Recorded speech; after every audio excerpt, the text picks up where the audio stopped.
We are going live today to talk about chronic stress, trauma, and whether this is playing a role in your eczema. And this is such a big deal because this is often something we overlook is the mental health aspects of our health and if we have chronic disease, if we have chronic issues, especially skin conditions, we could see that there is a mind skin connection. And so Rachel and I are going live to talk about that today. Rachel is a clean body practitioner and nutritionist. Welcome, Rachel, and welcome to this conversation. Thank you. Hi, everyone. All right, so we will be talking about how mental health affects eczema, your daily, what we like to call clean mind practices. What is your vagus nerve and how do you stimulate that? The clean mind protocol, and then we're gonna talk about a whole bunch of tools that you can use to really calm your nervous system and really lower the inflammation and itchiness in your body if you are suffering with eczema or other skin conditions. And then we will go into Q&A time, so we'd love to answer your questions, anything that you have about mental health and eczema or other skin conditions. So the mind skin connection is so important, and we often just overlook this completely. So our mental health can really affect our physical health, and it goes in both directions. And we're going to see that today. We can have poorly managed stress that's chronic stress that really, really causes a lot of inflammation in our body. We'll see why in a moment. People can have unresolved trauma that can be that you've experienced. It could even be generational trauma, which we'll talk about a little bit as well too. If you're dealing with any anxiety or depression, this can absolutely play a role in your skin. And all of this increases inflammation. And we're going to see the science behind that in a moment. So, what is stress? Well, when you are stressed out, basically it's like you are in nature running from a bear, and your body thinks, you know what? I need to survive. And so I am going to turn on all the hormones that help me to survive. And I'm going to turn off everything else that's not too important right now. And so we can get a lot of different physical and emotional symptoms. So, Rachel, what are some of the physical symptoms that we can see when we are in fight or flight? Yeah, so fight or flight, like Dr. Fong said, it's meant to prepare you to run from a tiger. So your heart rate's going to be faster, your breathing is going to be more shallow, your muscles are going to tighten up. You'll have increased alertness, but you kind of pay a price for that in a way. So it's not necessarily the helpful, like long-term focus that you might feel when you're not in fight or flight. You might even feel kind of sweaty, clammy, jittery when you're really, really in a high state of fight or flight. Yeah. And unfortunately, most of us are living in this state for most of our lives. And when Rachel and I see clients or patients, we are often noticing that this is a huge part of the process, especially in our adult patients. But even in our kid patients, there could be stress in the household. First of all, if mom and dad are maybe really stressed out, then kids can basically absorb that energy and they can also show signs of stress as well. And then sometimes kids themselves can be stressed. And this is something we have to teach our kids at a really early age, is how stress can really, really affect our health and the physical state of our health. Now, emotionally, obviously, we understand what stress is like. Might get fearful thoughts, anxious thoughts, urgent thoughts, racing thoughts. So I would love for you guys to just stop for a moment and think about, where are you right now? Are you in fight or flight, or are you in what we call rest and digest? This is where your body can relax. It can do the things just like it sounds, like resting, digesting, detoxification. These are the things we need to not be itchy. If we are in fight or flight, we are going to get itchy. That is inevitable. So we're going to talk a little bit about the science behind that. And, one of the things that we are going to create when we are very, very, very stressed and in fight or flight is we are going to create a lot of cortisol. Cortisol, just like it sounds, and I know a lot of us who have eczema are probably really familiar with taking cortisone, hydrocortisones. These are steroid creams, and this is actually the pathway to create your steroid hormones. And as you can see down here at the bottom, cortisol is an end result of a stress process. So when the body says, hey, I'm in a lot of stress, it creates a lot of cortisol. Now, unfortunately, there's something called pregnenolone steal. And this is where when somebody is super duper stressed out, they might actually stop creating some of the important hormones that we actually do need to really create a lot of cortisol. And when we do that, we call that pregnenolone steal. So it can do a number of things. It can mess up our hormones, our sex hormones. And that can look like, for females, it can look like our period is all off. Maybe we have problems like infertility. We're having PMS, moodiness, anxiety, depression, trouble sleeping, etc. For men, that can absolutely be things like, low vitality, low libido, low energy, etc. And then we're just super stressed all the time. And so the body does actually need to create its natural cortisones, which lower inflammation. And when you are using those topical steroids, you are actually putting those on synthetically. You are actually putting those cortisones on synthetically. And cortisone is something we actually make in our skin to lower inflammation in our skin. But when we're super stressed out all the time, we are just going to steal everything to make cortisol. And this unfortunately leads to a couple of things: dysregulated immune function. It can lead to increased inflammation because our ability to lower inflammation comes down. So stress really becomes this big problem. Rachel, how have you seen this in our practice in terms of stress? And when we actually lower that stress, so many things become normalized, like hormones and digestion. How have you seen this? Yeah, it's amazing how tangible some of these things are when we do start reducing that cortisol. Some of the things that clients report are they may be noticing increased belly fat, and they're like, I don't know why I'm having like this increased belly fat. I'm eating well, I'm exercising. It doesn't seem like I can do anything about it. They're super stressed out, and cortisol can increase body fat, especially in the abdominal area. And that's really where it's very noticeable, right? Because you notice that your pants fit differently. So that's something that as we start working on better stress management practices, that people really notice a change there and notice a shift in how they're feeling in their bodies. Another thing we see is cortisol can also mess with other hormones like insulin and our blood sugar regulation. So when people have high cortisol and they're stressed out all the time, they might notice that they get hangry. So they feel a drop in their blood sugar and they feel really irritable. And that means that when we feel like that, we tend to reach for like really carby, sugary stuff because our body is trying to compensate for that low blood sugar by increasing it really quickly. And that's going to be sugar. And of course, that has its own downstream effects. Yeah. So when we see people, often they're addicted to sugar, they're not sleeping well. Sometimes you're going to see night owls, like you really just love staying up all night and you can't wake up in the morning. And often this does mean that the cortisol levels are a little bit out of whack. And what we want the cortisol levels to look like, and this is actually a test that we can run, it's a 4-point cortisol test, it's a saliva test. And basically, we'll take a test in the morning at 8 a.m., at noon, at 4 p.m., and around 10 p.m. to midnight. And we want to see the cortisol really high in the morning. You have a lot of energy, you're ready to go, you're ready to start your day. And then things start to drop as the day goes on, and that's normal. And then by the time the lights turn off, you are ready to go to bed. Unfortunately, when we're dealing with skin conditions, we often see that people are either having a night owl issue, and you'll see this on the left-hand side here. You'll see that at night, the cortisol levels are rising. If you are a night owl, this is probably what's happening to you.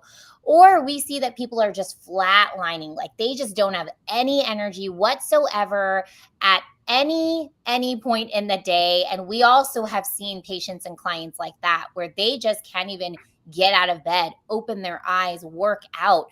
So, you might fit into one of these two buckets, and then you may be somewhere in between. But these are kind of the extremes when we're talking about cortisol levels. Rachel, how does cortisol play into diet and food? Because, being a nutritionist, I know that nutrition plays a big role in the cortisol as well. Yeah. So when our blood sugar, when it's imbalanced, it's kind of a two-way street, right? So if we are not having balanced blood sugar, and we have more control over that than you might realize, right? So if we're eating balanced meals that have protein, fiber, healthy fats, things like that, we're eating at regular meal times too. So helping to control and set our circadian rhythms so that we're kind of following those diurnal patterns, that can actually help to set the cortisol rhythms as well. So if we're eating regular meal times, we're feeling hunger when we wake up in the morning, that can really help. Yeah, and often eating a really high carb rich meal, not having enough protein, as Rachel said, can actually dampen that cortisol level too.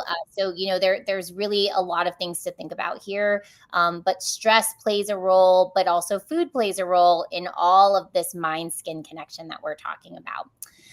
Um, so the next question is, can we actually use mental health in the opposite direction? So we see now that being super stressed really can cause us to be more itchy, more inflamed, but can we use it in the opposite direction? Can we actually meditate and breathe and calm our nervous system to actually calm the itch? And research says, yes, we can do that. So there is a bunch of papers. So this one, the conclusion is it is important to recognize the reciprocal relationship between eczema and psychosocial distress.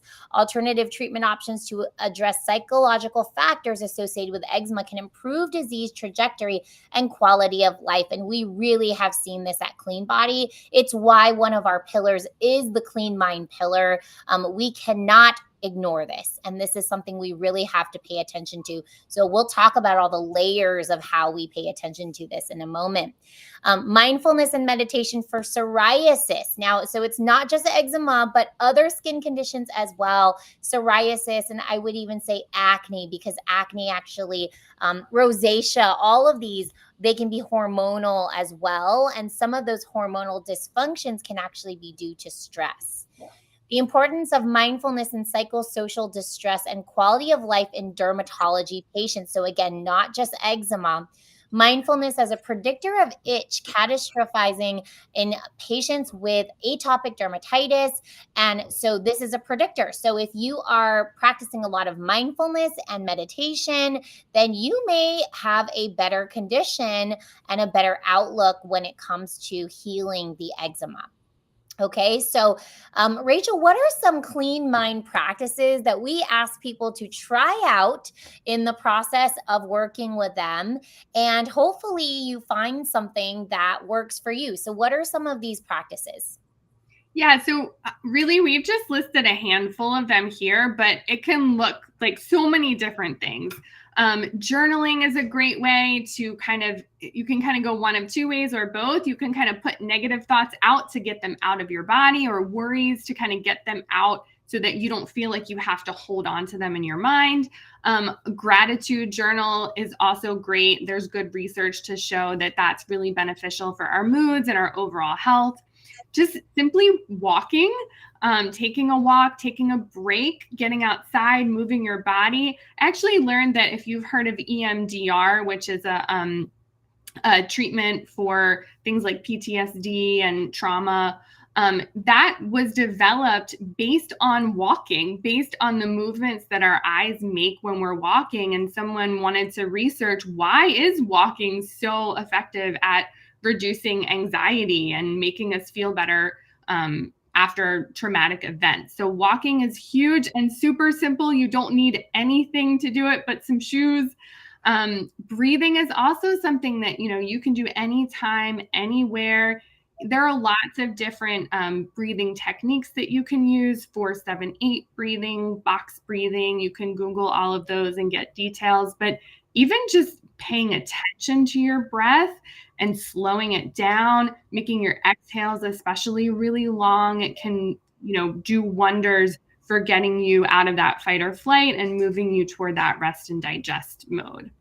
Reframing. So sometimes, we need to think about maybe our struggles or our worries or, our stressors. Just kind of think of them in a different way. We might say like, gosh, this is really hard and it feels really challenging and I'm not doing great right now. We can also say like, this is an awesome learning opportunity and I'm going to come out on the other side of this stronger and more able to deal with challenges in the future. So just kind of putting that simple little spin on it can literally change the way that your body is experiencing stressors. Meditation. Yeah. Oh, go ahead. There's so many. Meditation is great. And again, it's something you can do simply, just kind of sit and quiet your mind. There's also tons of apps out there now. If you feel like you need that kind of guided meditation, that can be a little easier if you're a beginner at meditation too, to have someone guide you through it. Yeah, I got a little excited there because I wanted to mention I love the idea of the glass half full rather than half empty. And I think a lot of patients, when you think about that, you are often thinking about the glass half empty. And you're thinking, oh my gosh, I'm in this state. Why is my body doing this to me? Why am I going through this? Why aren't other people going through this? And you're just really focusing on all the negative. So really looking at the glass half full. What are you so grateful for in your life? You're grateful, for your family members, the people you love, what you're doing, etc. And when you change it to positive thoughts, it really changes a lot of things. And we'll look at that in a second. One of the breaths we really love that Rachel mentioned is the 4-7-8 breath, just because it's kind of easy to remember. And if you are feeling super itchy, super stressed out, just trying to do the breathing in for 4 in through your nose, holding the breath for 7, and then exhaling out your mouth for 8 counts. And what it really does is it kind of tricks your body, because when we are running from a bear, we're running from that tiger, as Rachel said, like we are having a shallow breath and our body's like, uh-oh, we got to get out of here. We are in survival mode. And when we switch it up, when we change our breath to this slow breath, and it doesn't have to be 4-7-8, as Rachel said, there's so many that you can do. So you could do 4-8. You could just do breathe in slow, breathe in, breathe out slow. But it tricks your brain, and your brain says, oh, I'm not in a survival mode anymore. Let's come out of this. Let's now start, shunting everything else like in the normal direction, not just towards cortisol. And now let's make cortisone and lower inflammation and all of that. And so it can be a really, really great tool. And yeah, we love walking at Clean Body. We call it the secret weapon because there's so many benefits there. So these are some really great things. And you kind of just have to find what's right for you, right? Like it's going to be different for everyone. Maybe you're not the type of person who likes to journal or likes to do breathing. But all of these can be really great things to try out. So Rachel, tell us what the vagus nerve is and why it's important. Yeah, so the vagus nerve is the longest cranial nerve. So it's the longest nerve that runs from your brain. It actually goes kind of through your body and into your digestive system. It's one of the reasons that we have what you may have heard of as like the gut-brain axis. It's a big part of that. And it actually needs to be stimulated in order for us to be relaxed. So kind of counterintuitive there. Great. Yeah. And it is in control of a lot of those kind of normal processes, like those rest and digest things like digestion and detoxification and things like that. So here are some examples of things that you can do to stimulate that vagus nerve. And again, I think Rachel's right. You kind of think of stimulation, but some of these are stimulating, like laughter, thinking about nostalgic things. But then some of them are kind of relaxing, but all of them stimulate the vagus nerve. Rachel, what's one of your favorite things to do to stimulate the vagus nerve? This might be a little embarrassing, but I love singing like in loud in my car. But anything that kind of like involves like humming or like the gargling stuff, like in your throat, in this area, is a great way to stimulate the vagus nerve. I have a standing desk, and when I'm in meetings, sometimes I'll do the standing on one foot. I find that also helps if I'm starting to get like kind of sleepy in the afternoon. It's also stimulating in like other physical ways. So there's so many different varied things in this kind of category of helping yourself that you can really figure out which one clicks for you and feels good and easy. Yeah, I think for me, it's the walking outside in the sun and the deep breathing. So, actually, between patients, I will go outside and just take a walk around the block really quick. If I've had a lot of patients back to back, between patients, I always do 3 breaths. So, I'll take 3 nice deep belly breaths. And that has been really helpful. And I think it's really important to not just think about what do we do when we're super stressed out, but what do we do, to maintain a rest and digest mode. So incorporating these into your life can be really great. All right. So if you are super duper itchy, there's also other things that you can do. And there are acupressure points that can be really helpful for lowering the itch. One of them is called large intestine 11, and it's actually right there in the crease of your elbow. And if you just take that spot and you massage it, you do some deep breaths, those 4, 7, 8 breaths as you're massaging that large intestine 11 point, that can actually really lower the itchiness. It can calm the nervous system. And so that can be a really great tool. And again, there's so many tools. And when we work with patients and clients, we're typically trying to figure out what's the right one for you. Now, sometimes we need to go a little bit deeper. So, we have our conscious mind, which is making all of our conscious decisions, but we also have a unconscious and preconscious mind. And what we actually think is that a lot of our decision making and a lot of our what happens in our daily life is actually not controlled by our conscious mind, but controlled by our unconscious and preconscious mind. And you can see that that's most of this picture here. And so it can be really important if you are constantly find yourself in fight or flight mode, if you're constantly being triggered, if you're constantly having anxiety, depression, etc. What is down there? So digging deeper can be really important. And what does that mean? Well, we all have emotional baggage, and we have that baggage since the time we are born, because we are able to inherit that generationally from our moms and dads. We can absorb it from mom and dad. So if mom and dad are having a lot of stress, we can absorb that trauma and it can become our own emotional baggage. And these are pieces of baggage that we really want to work through. Now, how do you know if you have baggage that you're carrying? Well, there could be trauma responses that you are experiencing. So we have fight, which is where you are getting angry, you rage a lot, you're bullying, maybe you're someone who's a little narcissistic. Flight is when a person who just kind of leaves, they overeat, they like to stay busy. Freeze is when you just kind of dissociate and shut down. Fawn are people who just kind of their trauma response is to just please people and repress themselves. And then there's flop, where you go limp, you faint, you lose physical control. And so these are all ways that we can be triggered. And if you do get triggered often and you're experiencing some of these trigger moments, you might ask yourself, well, are there traumas that are buried underneath there? And do we need to assess those traumas? What we like to say, this is one of our meditations that we really like to work on with our clients, if it works for them, is we like to say, is your sky blue or is it clouded by negative and anxious thoughts? And if it is, we really like to think about working towards a clear sky. So that means understanding maybe what's causing those negative thoughts, those negative emotions that are coming through, and figuring out a way to clear the sky to allow those negative thoughts and emotions to clear out of the way.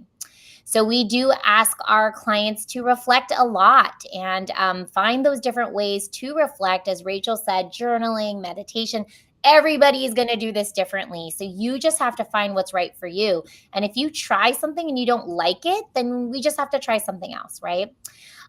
So a body scan meditation can be really great in just kind of uncovering where you maybe have these restrictions in your system and finding maybe, oh, yeah, by my stomach, I really feel a lot of uncomfortable feelings there. And then when you find a place in your body that feels a little bit restricted, maybe you feel pain there, meditate on what emotions are coming from that area. Maybe there's memories that you have stored in those areas and emotions that are coming through as well.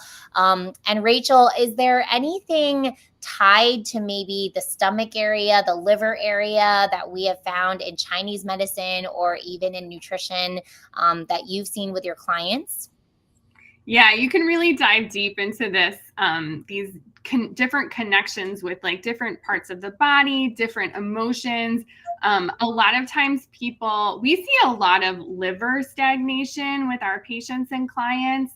And a lot of times like liver gallbladder, and that can be anger, that can be like repressed anger. So you might not feel angry. And this is why you sometimes have to dig really deep to figure out that, oh, that actually is anger.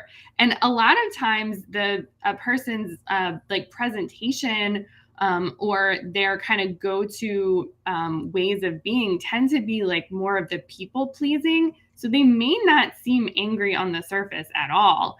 But once you dig deeper, it's like, oh yeah, there is anger there and I'm not letting it out, or I haven't figured out how to release it.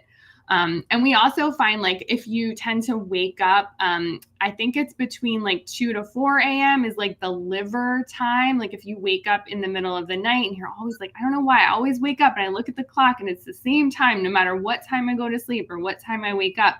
So there's all these different clues from like different schools of thought, like traditional Chinese medicine, that can give us clues into, or help us to connect all of those different dots and figure out what's that root cause, what do you need to address. Yeah, and actually exactly what you described was my one of my situations for my mental health connected to my eczema. I had a lot of what I call suppressed anger, and no one would have ever thought that. I was kind of the nicest person. I was more of a people pleaser, and no one would ever think that I was angry inside, and I didn't even realize I was angry either. And then I worked on that and kind of understood it, and what was happening was the anger was coming out through my skin because I wasn't expressing it, because I wasn't expressing how I really truly felt verbally to people that were making me angry. It was being suppressed and it was coming out via my skin. When I cleared that, I would say 50% of my condition got better. And so for some people, this can be really important. For some people, it's not playing that big of a role. So we really have to figure out, is this playing a role for you? Is it not? And oftentimes there is some part of this that's playing a role because we all have stress, but sometimes there's deeper stuff, and we do want to really work through that. So we like to also do certain meditations called positive placebo meditations. And it is really interesting because the placebo effect really does release opioids in the brain, which actually cause us to feel better. And it can actually change the way that our whole body is operating. So what's true for us is really in our mind. And if we, believe that our skin is getting better and we think that in our minds, it can actually trigger a cascade of hormones and neurotransmitters that will actually help us to improve.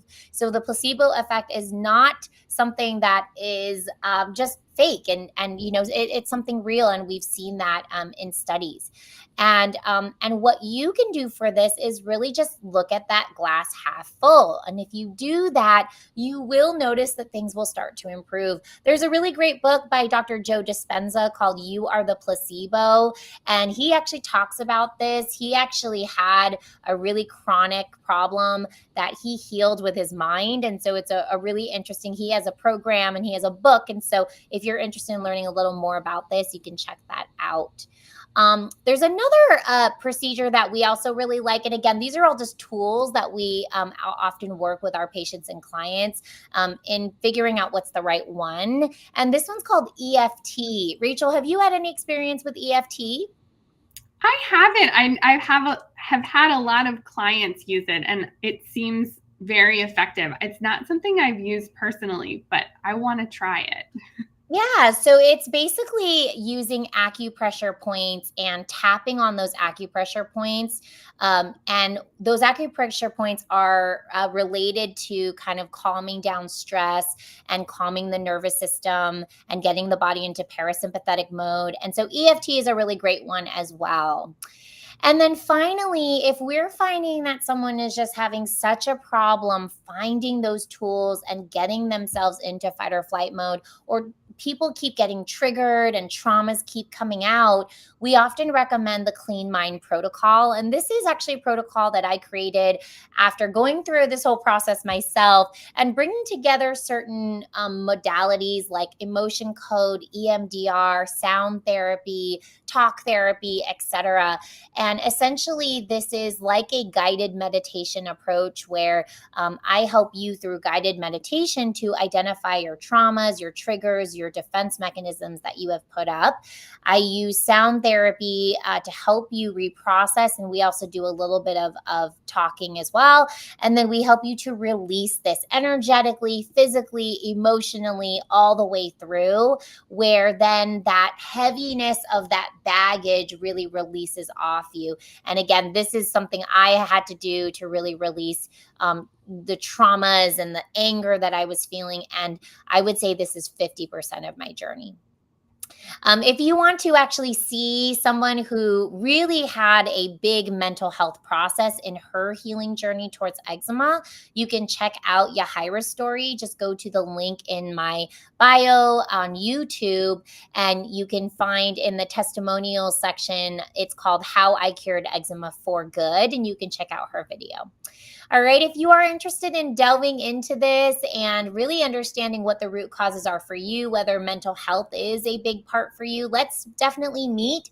You could use the code IGDC30. The link is in my bio to receive 30% off a discovery consultation. We do have a 100% money back guarantee on this consultation. So if you don't leave with a ton of information about what the root causes are for you and how you might unravel that, you can ask for your money back. Other things is we didn't really talk too much about labs today, but if you are interested, we do have labs that uncover things like hormonal imbalances and cortisol imbalances. And we talked about that earlier. And you can order those labs directly. And using the code IGLAB100, you can get $100 off. All right, so let's open it up to some questions. Again, today, Rachel and I are talking about the mind-skin connection, how chronic stress and traumas may be playing a role in your eczema process. So if you have any questions, please go ahead and type into the comment or chat box here, and we'd be happy to answer any and all of those questions. Rachel, for you, what would be, your main kind of message here when it comes to the mind skin connection? Yeah, I think, the society that we live in is very productivity oriented, and, kind of being busy is kind of praised in our society. So I would say just give yourself, a little bit of time to do at least one of these practices every day. And it really could be as little as like 5 minutes to do some breathing, or if you could do 15 minutes to take a walk outside. Just start small, and I think once you start small, you will see some benefits just from that. Seriously, just 5 minutes of breathing a day, you're sending your body a message that, like, it's valued, right? That you are important enough and you are worth that amount of time, and you'll experience benefit from that. That's going to make you realize that, well, actually, if I carve out some time in my day to do these practices, I end up being more productive. My relationships with my family members, my friends, my coworkers end up being healthier, and we get more done, and it's more collaborative, and just kind of things can tend to fall into place a little more easily.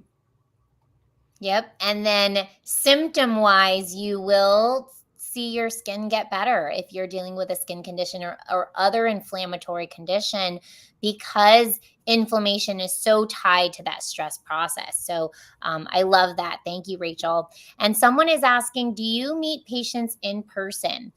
So for the most part, we are a virtual practice, but we do have in-person options for people who are really severe and really just kind of need to be seen, or maybe you are in a state where we can't support you and you might need to fly to California to see me in person. If you do see me in person, it would be in Redwood City, California. That's in the Bay Area in Northern California. So it is absolutely a possibility for people if that's needed. Someone is asking, what if it is a baby y'all think a stressful pregnancy can affect? What do you think about this, Rachel? Yeah. So mama and baby are a dyad. So their mom's job is to really be the baby's nervous system until that baby's nervous system kind of develop. And even into childhood, that connection is really strong. And really all of the adults in a child or a baby's or child's life. So and this can be really hard when you're pregnant or when you're postpartum to find that time for yourself to take care of yourself and get yourself into rest and digest and out of fight or flight. But even more important and even more beneficial, not just for you, but for baby as well. So everything that you kind of do for yourself will help your baby. There are things that you can do with really, really young kids.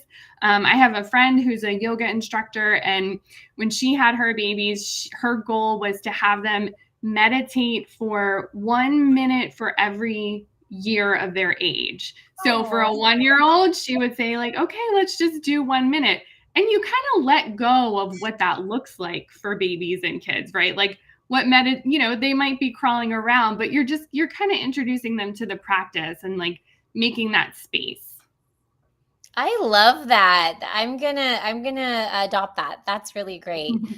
Yeah. So I think what we also need to understand is our kids are modeling everything we do.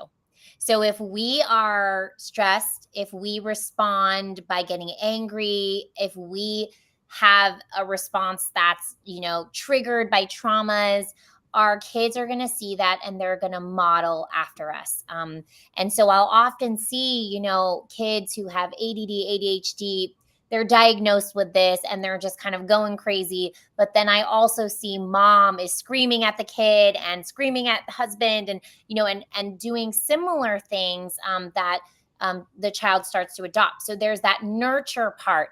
Then there is also nature. There's also the genetic piece that could be playing a role. We actually have seen that trauma can change the genes, which does change the offspring's genes. And there was a study, with survivors of the Holocaust, and they looked at the kids, and the kids had PTSD with not ever having trauma. And so trauma can actually change you genetically, and then it change your kids as well. So that can be another way that we see this generational trauma. But a lot of it can also just be that absorbed, I call it absorbed trauma, where they're witnessing you going through trauma right now, and now they're just taking it on themselves. And when we do the Clean Mind protocol, that's actually something that we do evaluate. Is this trauma that's yours, or are you carrying trauma that you absorbed from others, or could it be generational? Do we see that there's a lot of trauma? People who come from areas where there was a lot of war, we see that there actually is a trauma response that those people have. Okay. Someone's asking, do you have a suggestion on how to get your 11-year-old daughter to meditate? And actually, Rachel, I'm going to give this one to you because you have a child who's close in age. So yeah. I have a 9-year-old, and it's something that we work on. Again, the same advice that I give parents when they're trying to get their kids to eat better, you have to kind of put it out there and then take the pressure off. Because especially like getting into like the 11-year-old, like early teen years, they want power, they want control, they want things to be, a choice that they make. So kind of, planting seeds for them really can work. Like for my son, we downloaded, there's a good app that we like called Cool Koala that's specifically meditation for kids.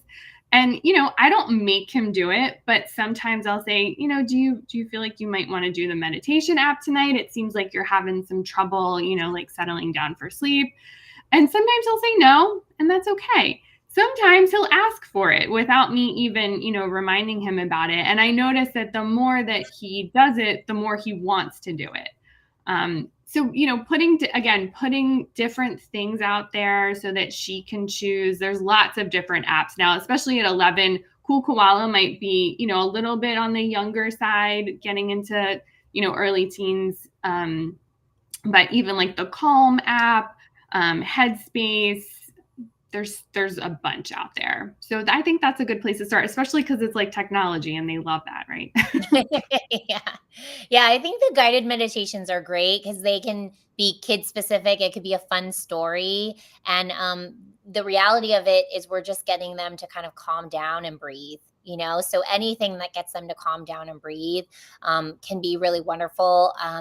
But, without being on a video game or watching TV or something like that, where we're having them use their imagination for the guided meditation, or even just a walking meditation could be really great, where you guys don't really talk, but you breathe when you walk and just kind of calm the nervous system.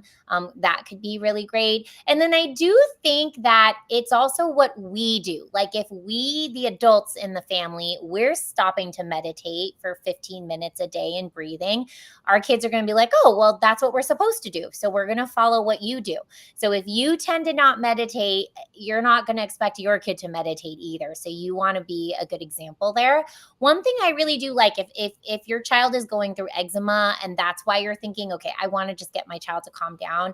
I do like things that were actually tools for me when I was a doula helping women to during labor. And so we sometimes want to just distract them because you're super itchy. And so the large intestine point's really good. You can actually massage that out as you tell them to breathe. I also just like the kind of breathing with the hands. So you can just say, okay, breathe in, breathe out, and it gives them something to focus on by just using your hand up and down. So that can be really helpful.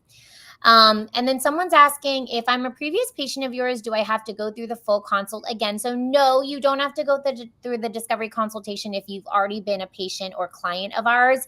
You can just contact us and so our number's 650-396-7117, or just go to our website at cleanbody.health and look up our number there. And Alicia, our care coordinator, will basically kind of see what's going on with you. We typically want some new yearly labs from you before I see you. And then we'll see you for, a comprehensive visit. So you don't need a discovery consultation if we know you already. Okay.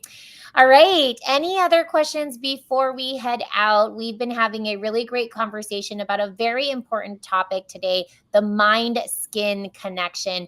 And I think we often think about the gut-brain axis, but we don't think about how the brain is connected to the skin and the mind is connected to the skin. So it's a really important conversation. If you are having any skin conditions, really think this through and think about your stress process and whether you are stressed. And sometimes we don't realize it. Sometimes the best people in our lives to tell us this are the people around us. So you can ask your husband, your friend, your mom, someone, do you think I'm stressed? And then they might, can you be honest with me? And it can be like, oh my gosh, I didn't even know that. Because as Rachel said in the very beginning, it's like we are just living in this world where we're used to being super busy. In America, especially, we're used to just working all the time, 40 hours a week, and in other countries, it's not necessarily like that. And someone is saying, I made a lot of progress when I was under your program. You're doing God's work. Oh, thank you so much. And And I hope we do get to see you again, especially if you didn't make it to the finish line yet, or you're just finding yourself going backwards. It's really easy to kind of get back on track if you kind of have done this before. And often your body does give you the little signs like, oh, hey, we might need to clean up our funnel again. That funnel is getting full. So thank you to this person who is sharing that. And I do hope we get to see you soon. All right. I don't see any other questions coming in. So, Rachel, thank you so much for joining me today. If you guys do end up having questions, just DM us or contact us. Go to cleanbody.health and contact us on through email or on our phone. Okay. All right. Thank you so